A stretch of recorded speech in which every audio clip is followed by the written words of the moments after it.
بسم اللہ الرحمن الرحیم۔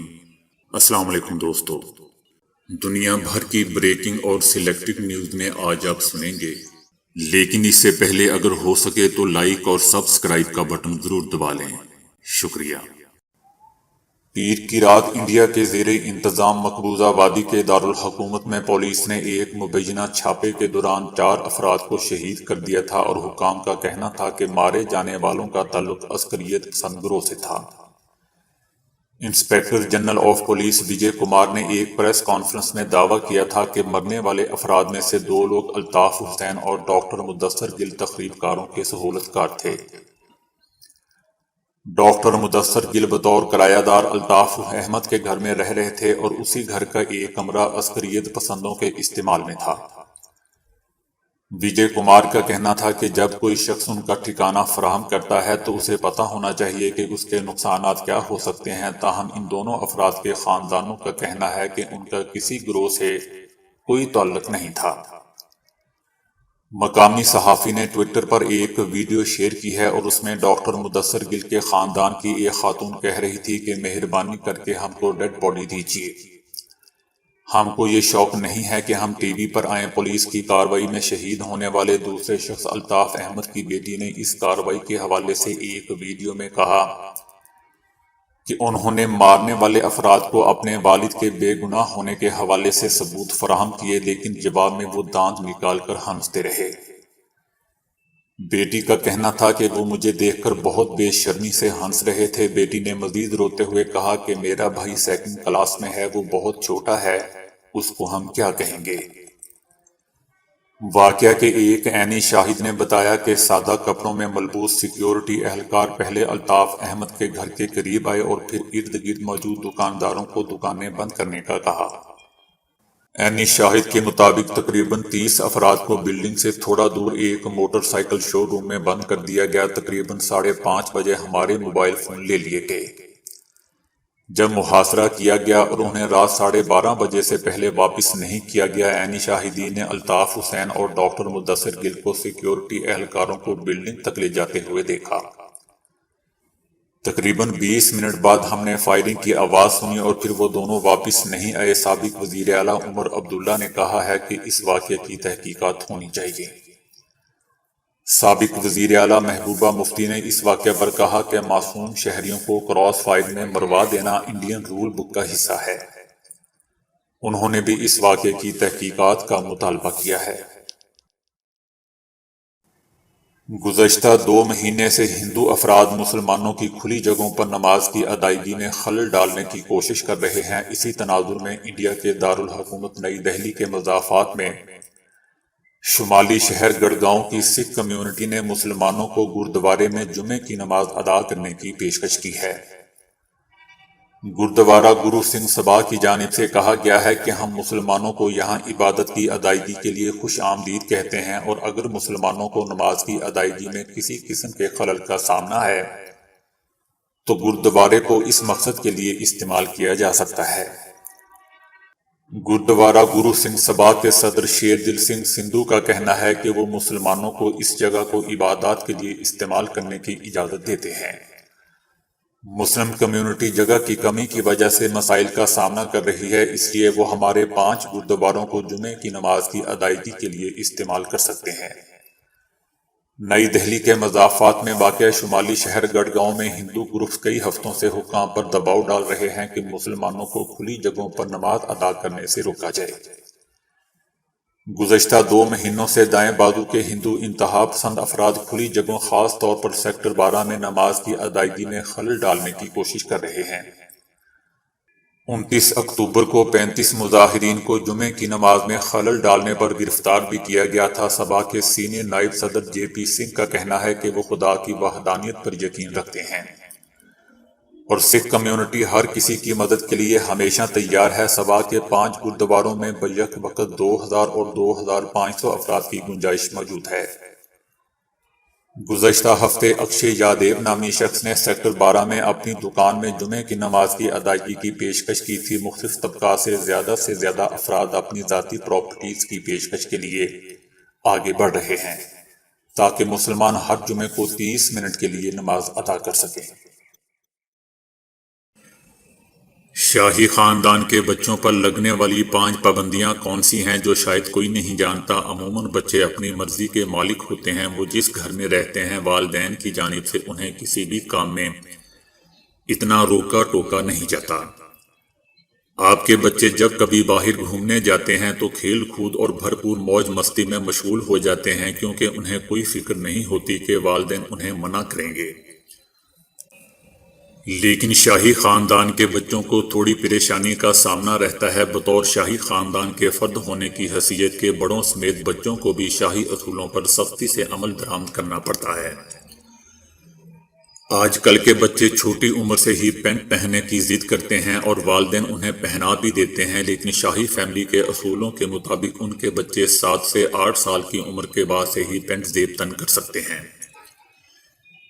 اس کے علاوہ رائل فیملی کی ننھی بچیاں روشن رنگ کے لباس نہیں پہن سکتی۔ شاہی کنبے کے افراد بشمول بچے جب ملکہ کے ساتھ کھانا کھاتے ہیں تو وہ ملکہ کا کھانا ختم ہونے کے بعد مزید کھانا جاری نہیں رکھ سکتے، کیونکہ یہ شاہی خاندان کے اصولوں کے خلاف ہے۔ شاہی خاندان کے بچوں کے لقب نہیں ہو سکتے، حتیٰ کہ پیار سے بھی انہیں کوئی دوسرے نام سے نہیں پکار سکتا، یعنی چٹھی، مٹھی، ڈوڈی، شوڈی وغیرہ۔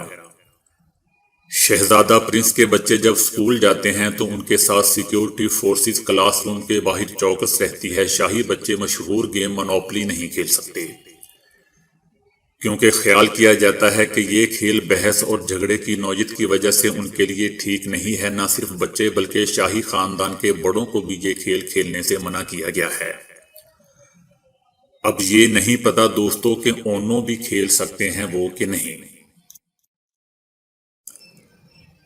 بھارت میں کورونا ویکسین لگانے کے بہانے ایک لڑکی نے اپنی خالہ کو ہی لوٹ لیا۔ یہ واقعہ ریاست تامل ناڈو کے ضلع پریم میں پیش آیا، جس میں واقع ایک گاؤں میں ایک پریا نامی ایک 26 سالہ لڑکی اپنی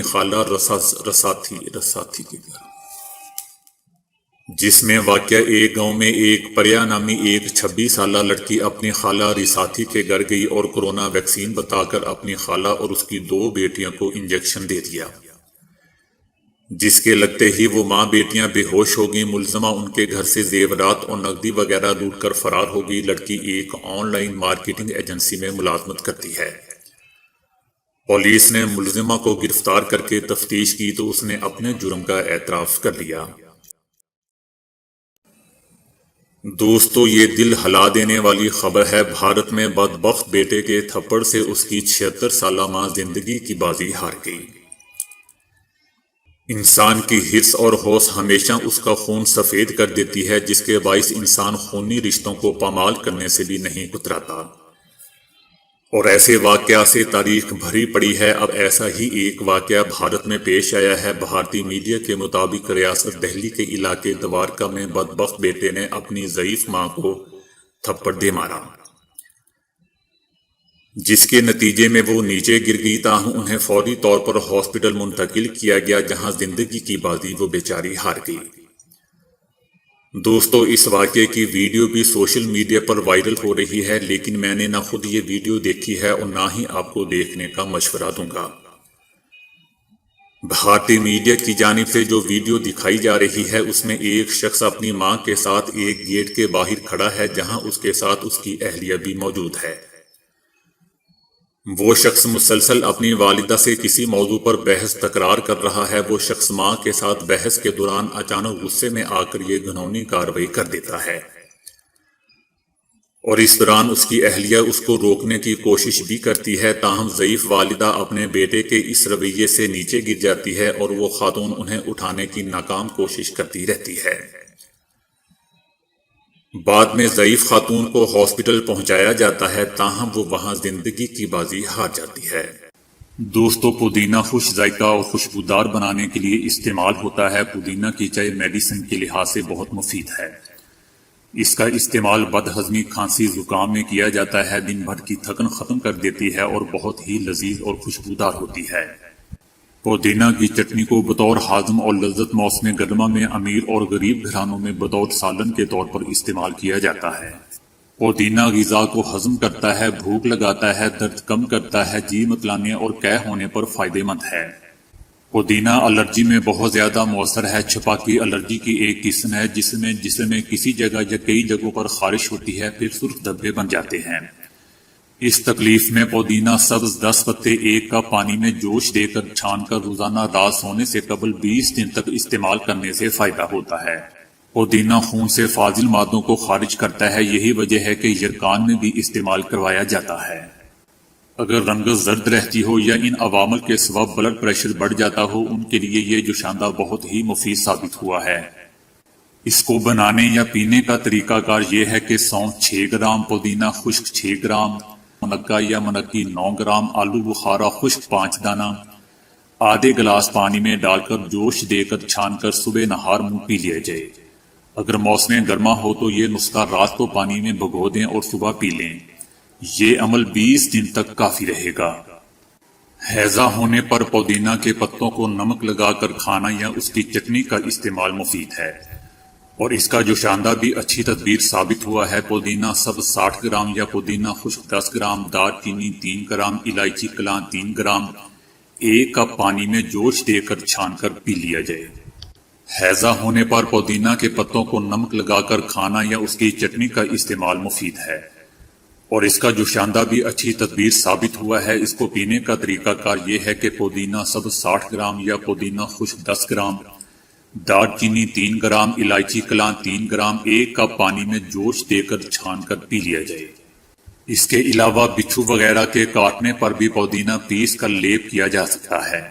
نظام ہضم اور متلی کی صورت میں اس کی چائے میں تھوڑا سا لیموں کا رس ملا لیا جائے تو زیادہ فائدہ مند ہوتا ہے۔ دوستو، پودینہ کو ریگولر استعمال کرنے سے پتھری کا مرض بھی ختم ہو جاتا ہے۔ پودینے کے شربت کے لیے 1 کپ شکر اور 5 عدد لیموں کا رس نچوڑ لیں اور اس امیزے کو 2 گھنٹے تک اسی طرح رکھا رہنے دیں۔ پھر جگ میں بھر لیں اور برف ڈال کر اس میں ادرک کا سرکہ 20 گرام اور پودینہ کی چند پتیاں ڈال کر پیس لیں۔ یہ نہایت خوش ذائقہ شربت ہوگا جو دل و دماغ کے لیے مفید ہوگا۔ تو دوستو، ابھی کے لیے اتنا ہی۔ ویڈیو کو لائک اور شیئر کرنے کا بہت بہت شکریہ۔